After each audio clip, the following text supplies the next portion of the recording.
What inspired me to do this was just after I got to university, I went to University of Guelph. There was a book out called Silent Spring by a woman who had since passed away, but this was the first book on environmentalism. And the first few words of the book says, "And no birds sing." And that just hit me like a ton of bricks. Like, what are you talking about? And it was all about pollution and pesticides. So that really moved me into being concerned about the environment. So all my life I've worked in jobs and occupations that tend to help benefit the environment. And then this is my example of putting my money where my mouth is. What really initiated this exercise was I sold half of my business in Toronto to my partner and just decided to retire and then move to Burlington. So we did that, and then I saw this Liberal government ad for climate change. You got to do something. Now, this was 2005, and I was living in a big house in Toronto and wanted to downsize, and said, well, I should build a green home. And it was called the 1 ton challenge. In other words, you want to reduce your carbon emissions by 1 ton, TONNE. So that was the objective. To fast forward, this house now is using 90% less carbon than, I want to pan around, all the other houses on the block. You try to get off anything that is related to fossil fuels. So the roof is metal instead of shingles. Shingles are made from asphalt. The driveway is not asphalt, it's stone, and it's a foot deep of gravel underneath here. So when it rains, the water goes straight down, doesn't run out and collect all the surface dirt that goes down into the sewers and pollutes the streams and lakes and kills the fish and all that stuff. So that's environmentally friendly. This is called a ground quilt, and those rocks there, that's called a rain garden. So the water from the roof goes down into the rain garden and goes into the ground again, instead of running off into the streets and polluting the lakes.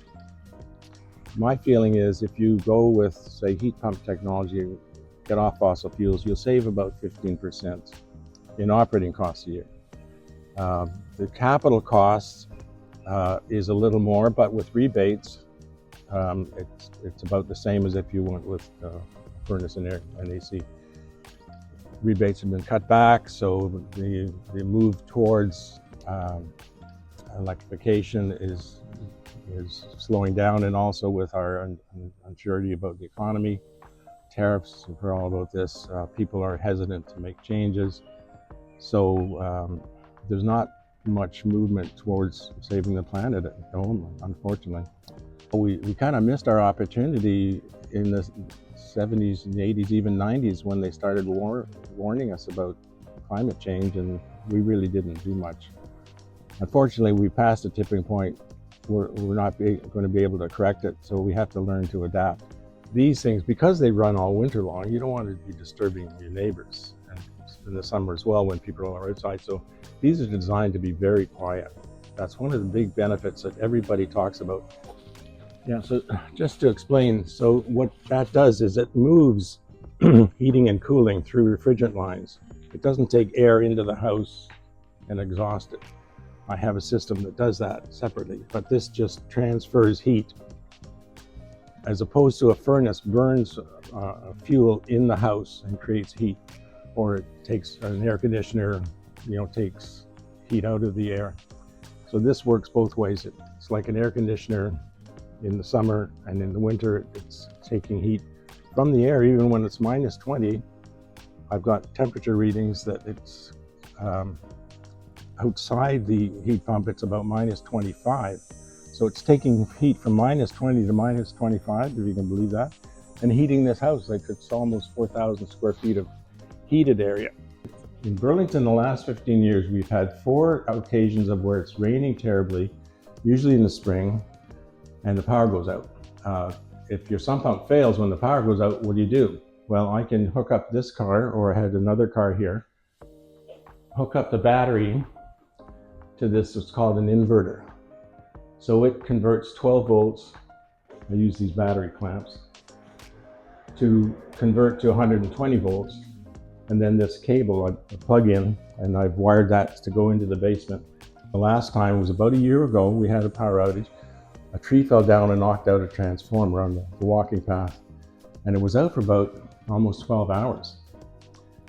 So we were able to keep everything running.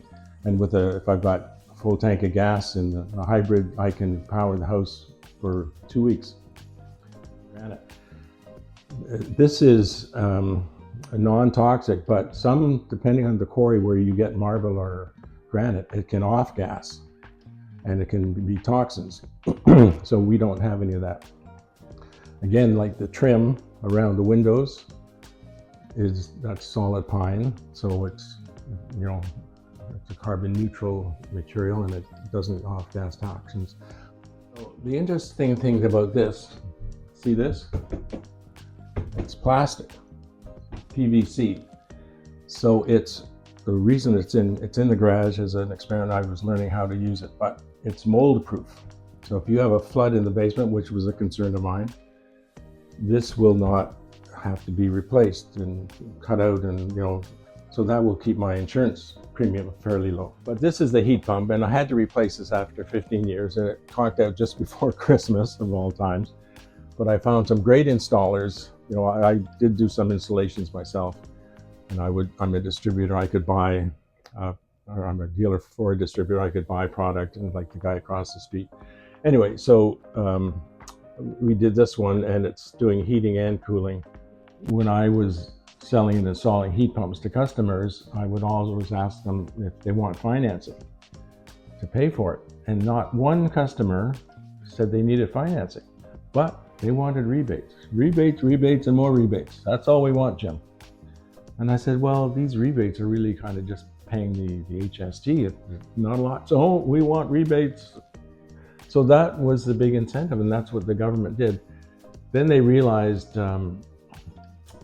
for some reason, it was probably more financially sound for the government to give you a loan. So like what Hamilton and Burlington are doing now, you can get a 10-year interest-free loan to pay for the upfront costs.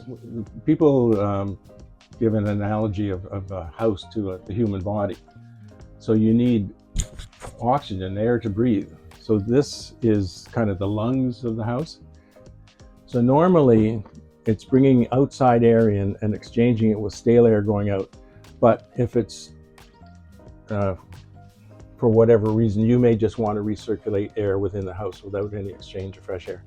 So I've modified this now, and it used to be sensing humidity, and it didn't do a very good job. But it's controlled by carbon dioxide, which is this sensor here. I was going to put this upstairs, but it's working fine here. But when we're talking, we're probably, triggering it. You can see the level here. Excuse me. When it gets to 800, it turns this blower on, so it starts exhausting stale air with higher carbon dioxide levels. I won't get into all the technical details, but now this is working perfectly. It's saving me about half the energy. So on my website, I have a 10-ton pledge. I took the 1-ton pledge, 15 years ago. And now I think it's so serious, what we're seeing with global weather extremes, you've got to try to reduce it by 10 tons. And you can do that with insulation and some modifying some appliances and going with heat pump technology. And your vehicles as well. This is the heat recovery for water. It doesn't work very well because it's not that big, and it's short because it has to put water into there. So what happens is when you take a shower, not a bath, while you're showering, there's water coming from the street that goes into here. This is cold water. And then there's hot water from the shower drain going down the drain, which preheats the the water coming in that goes to the water heater. And if you know Amy Schnurr from Burlington Green, she says it in a little different way. She says, we can't afford to wait. So like, whatever you're doing, like, get up and do something. You know, it doesn't have to be a lot. Maybe, you know, instead of blowing your grass clippings with a gas-powered blower, you go to Home Depot and you get an electric one for half the price. The point is, start somewhere. Obviously, this is the extreme example. A lot of people just can't afford to do this, so I've been very fortunate in that I was. But planning is part of it. You should be thinking ahead. It requires some discipline, but in the end, you'll be able to achieve your goals. So it's not just us, it's everybody together in the world creating climate change and global warming. With the results are the extreme weather conditions. And that's killing thousands, if not millions of people, one form or the other. Look at these people in Texas, and you know, this place in the world is one of the safest places to live in terms of weather disasters. It's not, we haven't had ours. We had in 2016, we had big floods in Burlington. I'm not sure about Hamilton history, but they've had their share. I think eventually insurance companies won't be able to pay for all the damages unless they put in premiums up to the point where people won't be able to afford those premiums. So it's something we should just all be aware of, that we have to change, and it costs money initially, but I think you save in the long run. I mean, what's one life worth? So you put it in that perspective. It's something we all have to do. So you can take my pledge. It's on my website.